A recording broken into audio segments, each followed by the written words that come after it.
Well, hey there. Welcome to the Pawpaw Chronicles-N-More with Jim. Well, here we are.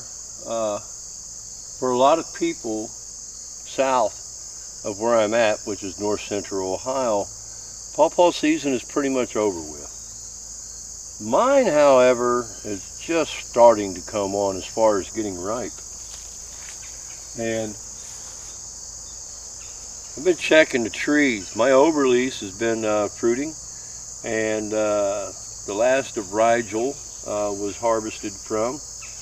And with the overlease, I had a total of 51 fruits so far in that tree, which is quite a bit, and fairly decent size.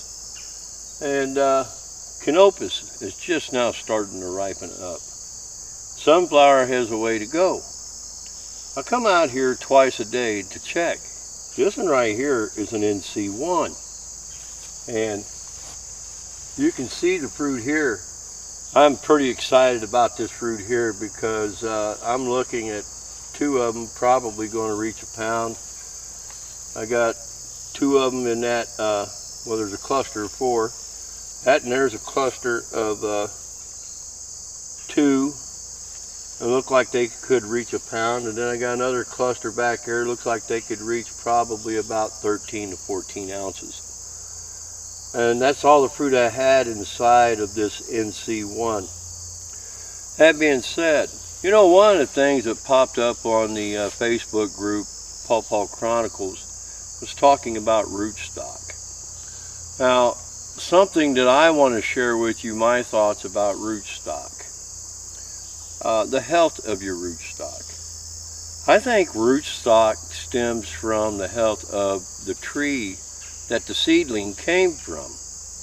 When you have a healthy tree, such as this one right here, your fruit develops, and it translates into the seed. So you have a healthy seed. And then with the proper care after stratification and germination of that seed, you end up with seedlings, and as long as you give them the proper care like you did the older trees, you should have pretty healthy rootstock, I would think. But only time will tell. I'm collecting seeds and I'm comparing seeds to what I've seen in other places, and so far the seeds that I'm collecting out of my trees, which a lot of you know how I treat my trees, the seeds seem to be more robust as far as being thick, a little bit larger. They just appear to be more robust than a lot of the seeds that I'm getting from other areas outside of what I have here.